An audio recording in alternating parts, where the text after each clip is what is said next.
we have a quorum. The entire committee is here. Ms. Taney was here. I don't know what happened to him, but he'll be right back, I'm sure. Welcome to all of you in attendance. It looks like mostly State Department, but that's all right, too.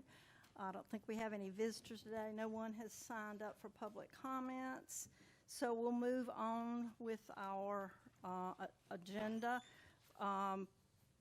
First, we'd like to approve the committee minutes from our June. Wow, can anybody remember what we did in June?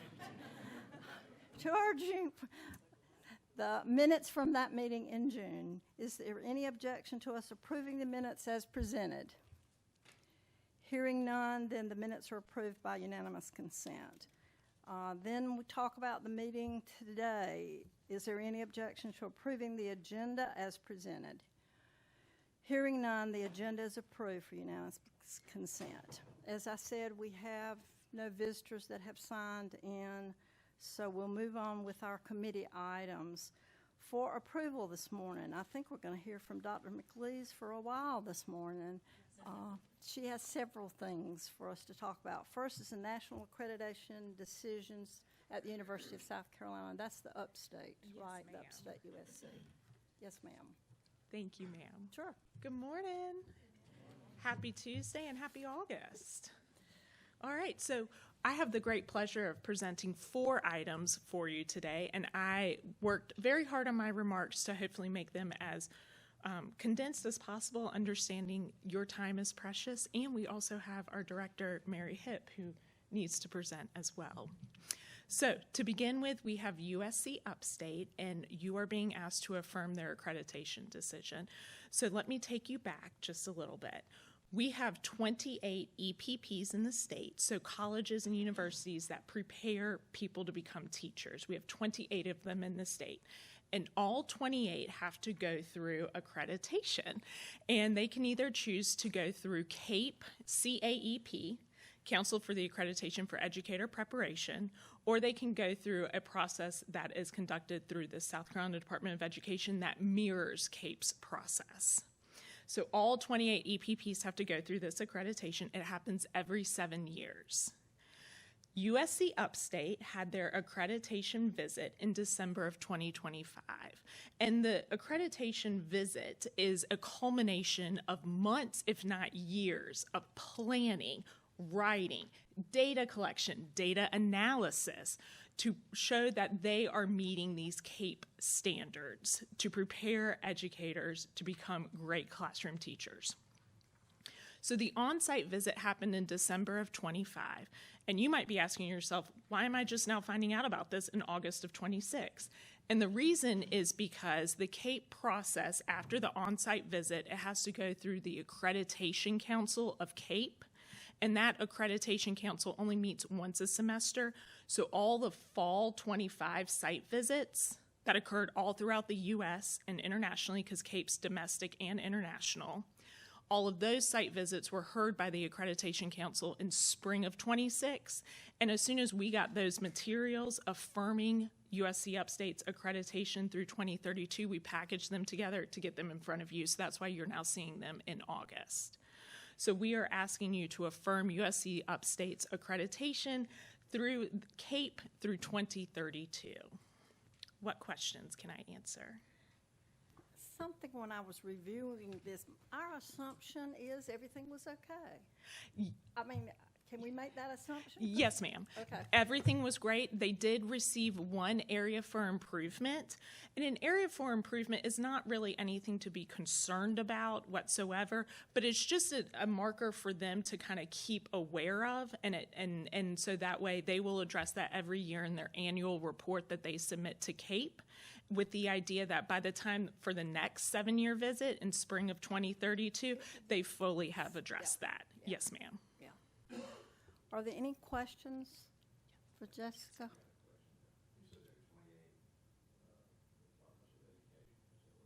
There are 28 EPPs in the state. Yes, sir. Colleges and schools of education.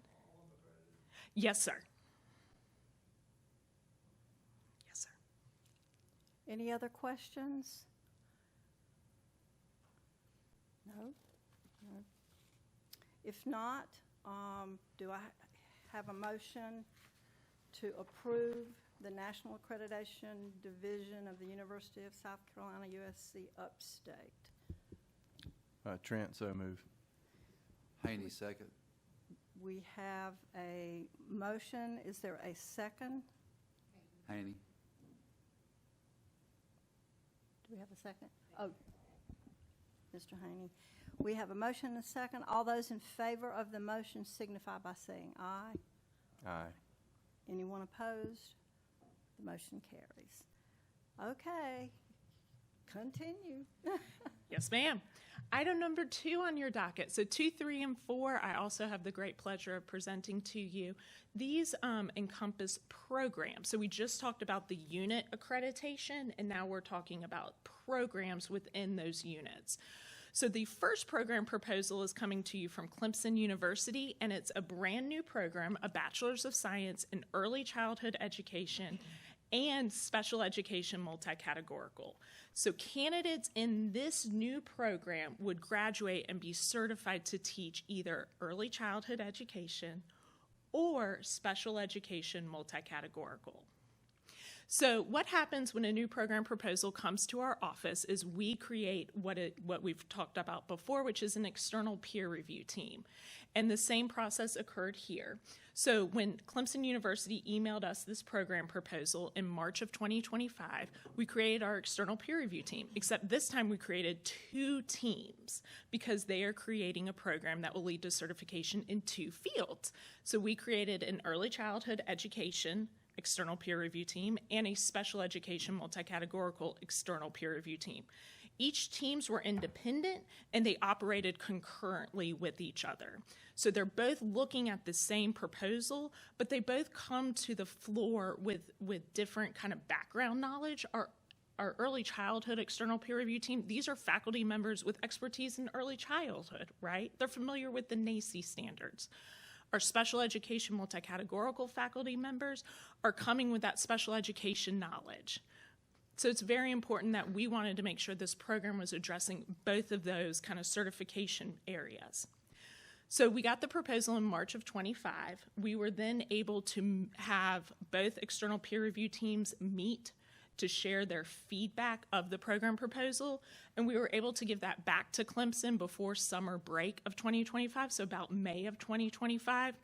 And the feedback really centered along the rubrics that the program is going to use and making sure those rubrics are aligned to the proper program standards.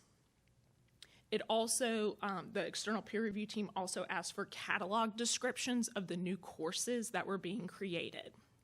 This feedback was shared with Clemson University before summer of 2025, and then Clemson got us the program revisions back in January of 26. You'll notice there was kind of that 6-month lag time, and that was because we were in constant contact with Clemson during that time. They had new faculty come on board, teaching schedules, research, scholarship kind of agendas, kind of took the place of making these modifications. So we got the modifications in January of 26. At that time, we brought those teams back together to look at the proposals. Both teams were very thankful for the thoughtfulness of Clemson revising the programs to address their concerns, which then moved the program forward to the PRC. When the PRC looked at this in May of 26, so just a few months ago, they had a question in terms of the special ed multi-cat component of this to make sure that those candidates were getting placements in middle and secondary schools. Because if you're certified in special education multi-categorical, it's a grade span of PK to 12. So to make sure those candidates were getting, of course they had the early childhood clinical experience component, but to really address that middle and secondary piece. And so once Clemson was able to provide feedback to the PRC saying, yes, these candidates will have experience in the middle secondary space too, the PRC felt very comfortable with the proposal and passed it, which then brought it to you guys. So what sort of questions can I answer?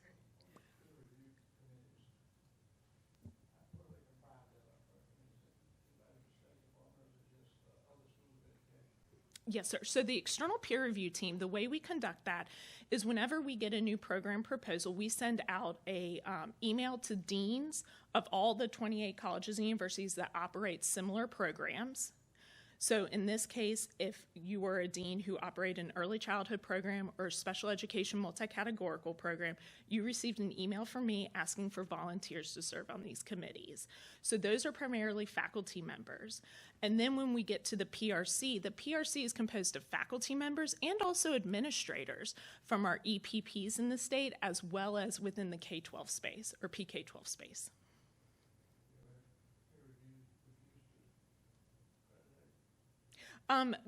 The external peer review team has great feedback for the program, and so oftentimes because these are individuals who are program reviewers for the national SPA or for the national kind of standards that guide these kind of programs, they offer very thoughtful feedback, and oftentimes many of our members of the external peer review team have written new programs, so they understand what it's like.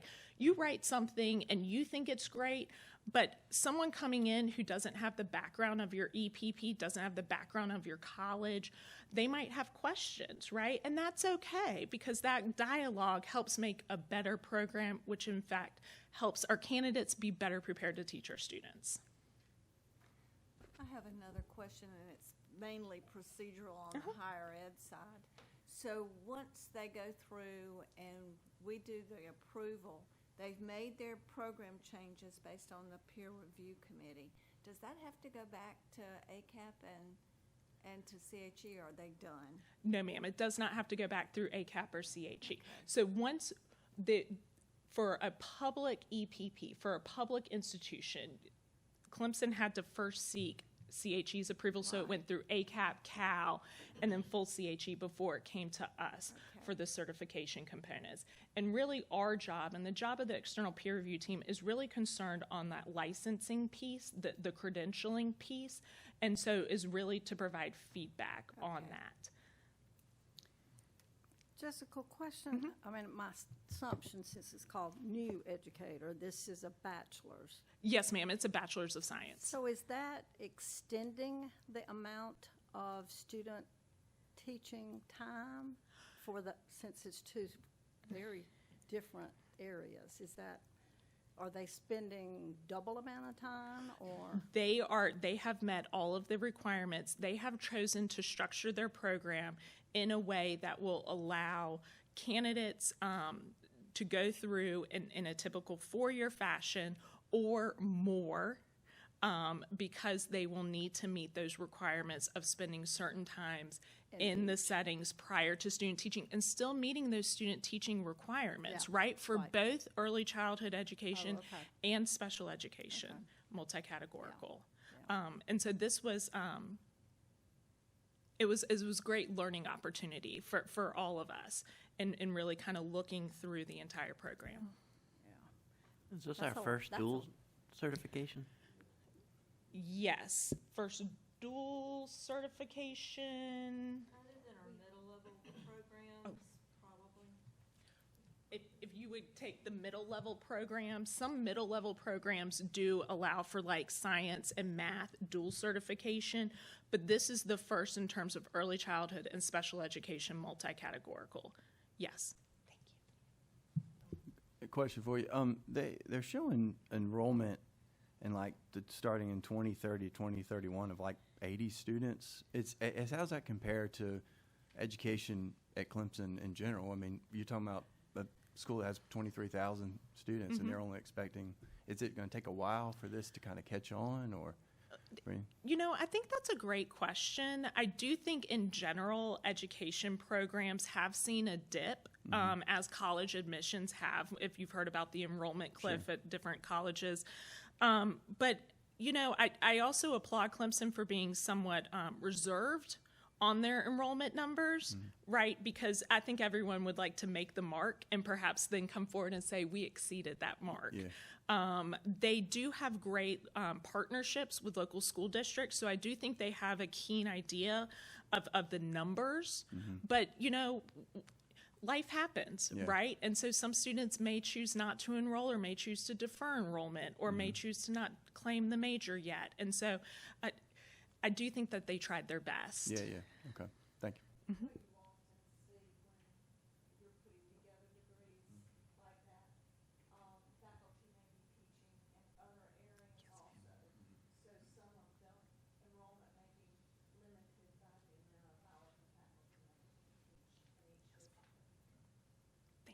Great point. I'll say too, many times you college universities for specific content areas or grade band areas say, well, how many do you have coming out of this graduating class?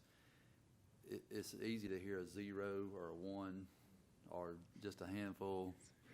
So the numbers don't always line up in a ratio with what that total population might be. So this is a good creative way, I think, to maybe get more into a program, especially with dual certification. And both of those areas are needed. Well, I mean, I'm assuming they're keeping their standalone degrees as well, but this kind of allows an individual that goes through that program to have some options too, in terms of where they teach and what programs are available and so forth. So I think it's a good idea. I think it's taken on a big. Those taking on two very different areas and putting them together with one. That's taking on a lot, but you know, they're young. They can do it.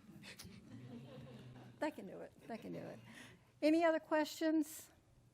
If not, do I have a motion to approve the Clemson University New Educator Preparation Program in Early Childhood and Multi-Categorical Special Ed? A motion? Madam Chair, I move. Oh, is that Mr. Harrington? We have a motion. Is there a second to approve these two programs? Trent, second. We have a motion and a second. All those in favor of the motion, please signify by saying aye. Anyone opposed? Okay, we're up with Clemson again. Yes, ma'am. So this time, our next program is coming to us again from Clemson, and this is a BA, a Bachelor's of Science, or Bachelor's of Arts, MAT, and MAT teacher residency in World Language German. So Clemson is looking to create a new program that will prepare teachers to teach German. And they're just offering 3 different pathways: a Bachelor's of Arts, a Master's of Arts in Teaching, and a Master of Arts in Teaching teacher residency. So this program proposal, just like the other one, came to us in March. We conducted that external peer review team. Again, we were able to meet before summer of 2025 and offer feedback to Clemson. The feedback offered to Clemson on these German proposals really centered around their rubrics and the alignment of their rubrics with the ACT-FUL standards. So, if you are an EPP offering a world language program, Spanish, French, German, you align your program and your assessments to ACT-FUL, ACTFL, the American Council for Teaching a Foreign Language. And so our external peer review team, who are ACT-FUL reviewers, they really kind of offered Clemson very pointed feedback in terms of their rubrics that they're using to guide their program and the alignment of those rubrics with the ACT-FUL standards. So we were able to provide that feedback to the EPP before summer of 25. We then had that 6-month lag.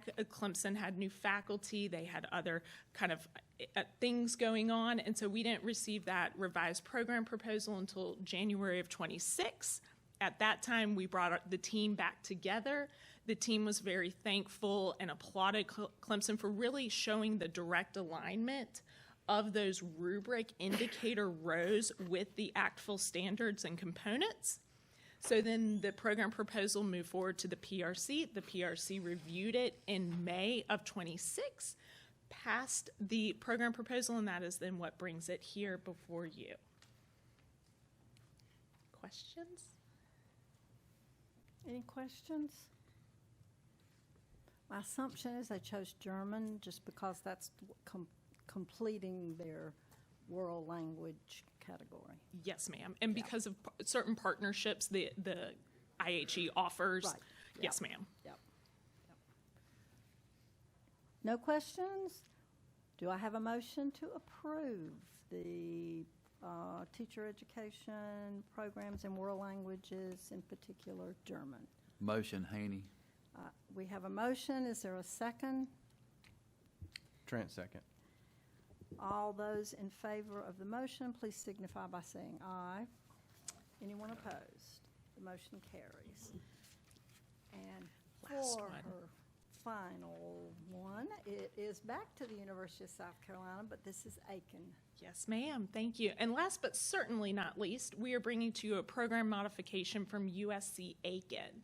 And this is their middle level mathematics program. And you might be saying, doesn't Aiken already prepare teachers in middle level math? And the answer is yes. What we are bringing in front of you today is a program modification. So the faculty and administrators of USC Aiken have made some curricula changes to their program of study. And they are doing this because of the idea of continuous improvement, right? New research comes out. They wanted to add new courses, and they also wanted to maybe condense some other courses to make room in that program of study.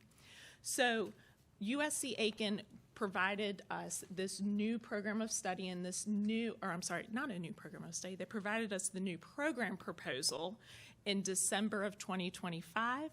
Again, we convened that external peer review team, getting content area experts in middle level math to review this program proposal for us. They offered feedback to the EPP that was very mainly centered around technical edits. USC Aiken is making some other changes to some other of their programs too. And so it mainly concerned around technical edits and also just the inclusion of the new program of study. The external peer review team really wanted to look at the courses that Aiken had removed from the program of study and the courses they had added, along with a rationale as to why those courses were removed and why certain ones were added. So once Aiken was able to provide that rationale and that updated program of study to the external peer review team, the team met and really, understanding that everything else was met, the rubrics were aligned to AMLE standards, the American Middle Level Association for Education. They moved the program proposal forward to the PRC. The PRC very much read through everything, had no questions or concerns, was very thankful for the work of the external peer review team. They voted on this program in June, which then brings it to you guys for ultimate approval. What sort of questions can I Dr. answer? Johnson, I have a question. Certainly. The review of the new courses, would you say they align with our new standards?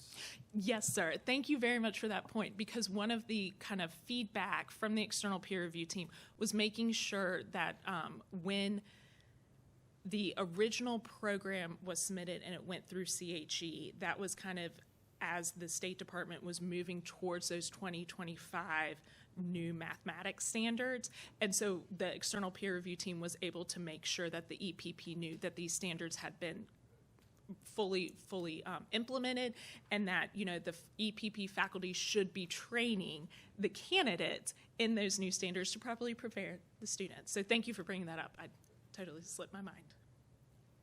Any other questions? If not, do I have a motion to approve the University of South Carolina Aiken Middle Level Mathematics Program modification? Trent, so move. Is there a second to the motion? Second. We have a motion and a second. All those in favor signify by saying aye. Anyone opposed? The motion carries. Thank you, Dr. McLeese. Appreciate it. And now we have Miss Mary. He's going to blame me for getting y'all off track. You know that. So, well, good morning, everyone. Good to see you. I hope you had a good break in July, and we're glad to have an opportunity to meet with you this morning. Before I talk about amendments to our certificate renewal plan, I want to introduce two members of the Educator Services staff who are here with us today, and you don't always get to see them, but these are some of the folks that not just help keep the train on the track, honestly, they keep the track underneath the train. So Alicia Gaither is our team lead for alternative certification. Tess Dawkins is our certificate renewal coordinator. So wanted you to have the opportunity to meet both of them today. So I'm bringing to you some overdue amendments to our certificate renewal plan. This supplements Regulation 4355, renewal of credentials, and also aligns with some changes and some I think, a refocus around professional development that is inherent in the Educator Assistance Act that was passed in 2025. So I think you'll see in this iteration of the certificate renewal plan, we really have made that focus on high-quality professional learning as a mechanism for our teachers to not just maintain their 5-year professional certificate, but to continue to grow throughout their careers and to renew that certificate. So just like any licensed professional, I'll turn to my attorney friends here who have to engage in ongoing professional learning to maintain their law license. We have that same requirement and expectation for our professional educators, that they are engaging in ongoing professional learning to improve their professional practice and ultimately outcomes and achievement for students. So I think you'll see in the beginning of this document, we have made that shift towards, really thinking about high quality professional learning. You will hear from us in a few months about a framework for high quality professional learning that we will also roll out for districts this year. The principal changes that we have made in the plan, other than that focus, first is around options for several groups of educators. One of the changes that we wanted to make sure we included in this version of the plan is that we have addressed not just renewal for educators working in one of our school districts or renewal entities. So for instance, Jessica mentioned our higher ed institutions. Many of our higher ed institutions participate in our renewal entity program, and they can approve renewal credits for their certified educators that work on their staffs. So those two groups, we're most familiar with them. We also want to streamline for educators who may be have left the profession for a period of time but want to maintain that credential. And we also wanted to add an option for educators who are certified here in South Carolina, but they are also licensed and working in another state. So we have a number of military spouses, for instance, that have to leave South Carolina as part of their spouse's deployment or stationing. We want them ultimately to have the chance to come back to South Carolina. So we're trying to recognize the work they do in that other state to maintain a valid license and allow them to use that credential to maintain the South Carolina certificate. So you'll see some changes there. The other thing that we were very intentional about and aligning with the Educator Assistance Act, meaningful professional learning that our teachers engage in should be sufficient to renew a certificate. So in a previous version of this, professional development was capped at 60 renewal credits, and 120 renewal credits are required every 5 years to renew. So I think you'll see in this version, we have removed that cap, and we have actually combined two sections of the matrix, whereas we once upon a time had a section for professional development and professional training. And Tess will tell you, I think, the question that she heard most often as she worked with districts, what's the difference? Okay? So we've reframed that. It's one category. We've removed that cap. So educators, by engaging in that meaningful professional learning as part of their district's renewal plan and professional development system, will be able to maintain and renew that credential every 5 years. So I'm glad to answer any questions about the changes that are in this plan. If you've got technical questions, I'm going to turn them over to the expert back here.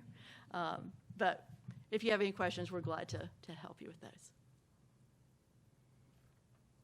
So Mary, a teacher who, if they participated in the quality training in their district, that will renew their certificate. Is that will correct? Be sufficient So to renew. There's language in the Educator Assistance Act that makes it very clear that districts have to include 4 professional development days or professional learning days in their calendar.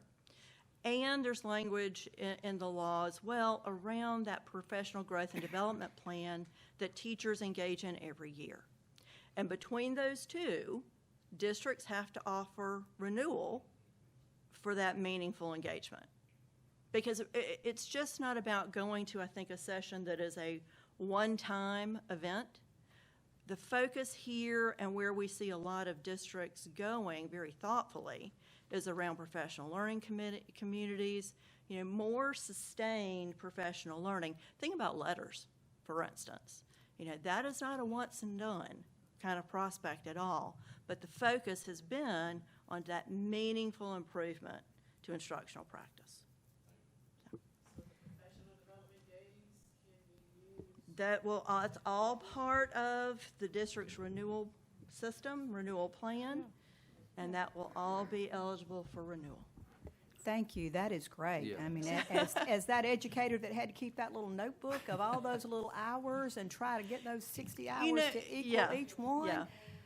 Whew, historically, and y'all are very well aware of this, and it's not just true here in South Carolina, but historically, renewal has been a matter of counting, like you just said. So we want to start that shift to thinking of this in terms not just of counting, but really what is meaningful professional learning throughout a career. That's a beneficial change to teachers, raising that cap to 120, and it's all built in because you have to do it. So you're not just having to go out and say, well, let me just find some course I can take to Yeah. get Yeah. 3 hours of credit. Yeah. The key word you say is meaningful. Yeah. So that's a beneficial change for educators. And the matrix, you'll see, there are 9 categories of options. So educators that are employed in a district can actually use all of those options. And some of them may want to do that, working with their administration and establishing that professional growth and development plan. Folks who are not working in a district, they have those first 3 options. Yeah. So again, we've tried to streamline that a little bit for them as well. I think this is a wonderful idea. I Yeah. think it is a wonderful idea, and particularly the people that I hear that complain about the renewal issue are teachers that have taught 15, 20 years, and they don't want to go take 3-hour, And they don't have to, Right. within the This- last, so I guess it was 2020 when we proposed the regulation change. Right. It used to be that an educator with a bachelor's degree Right. had to have a 3-hour graduate Graduate course to renew every 5 years.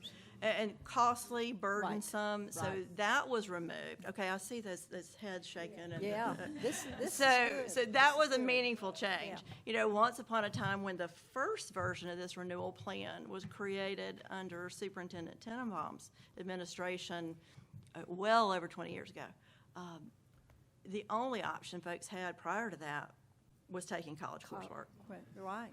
And for some of us, there was no distance education, and some of us, you had to Yeah. go to That's a right, that's right. site to take That's the right. class. Yeah. So- And Mary, I think what this also does is raises the importance of the meaningful professional development that districts provide. And then that's aligning part that. of the work that the agency is now engaging in. There's a cross-division or divisional group really focusing on how do we support districts in the offerings that they create for their teachers.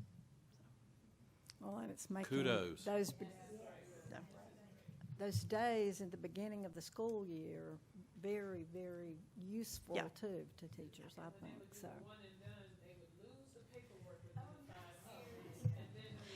Tess never hears stuff like that, so. Yeah, yeah.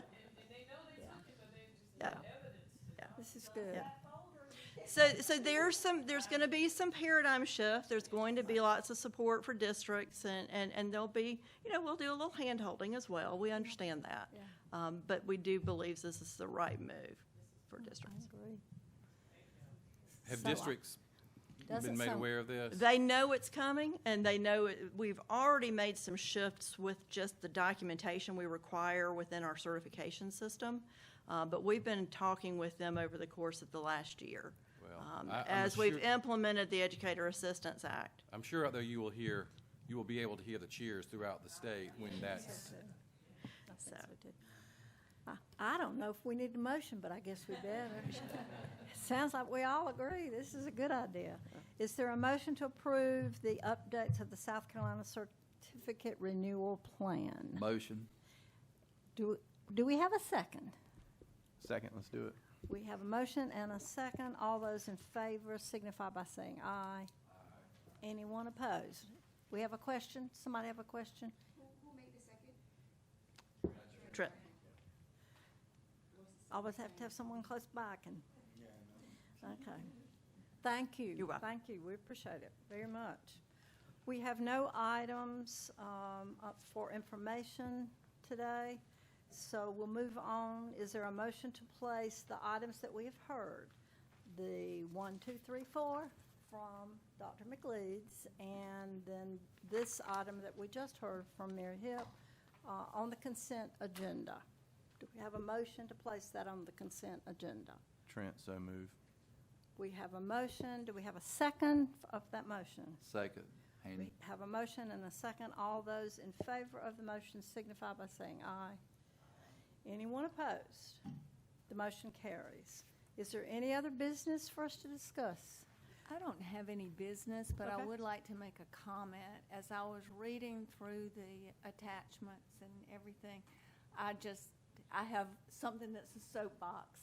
Coming from the two-year college environment, I noticed in the Aiken proposal, they talk about two-year transfer, but they talk about only USC campuses.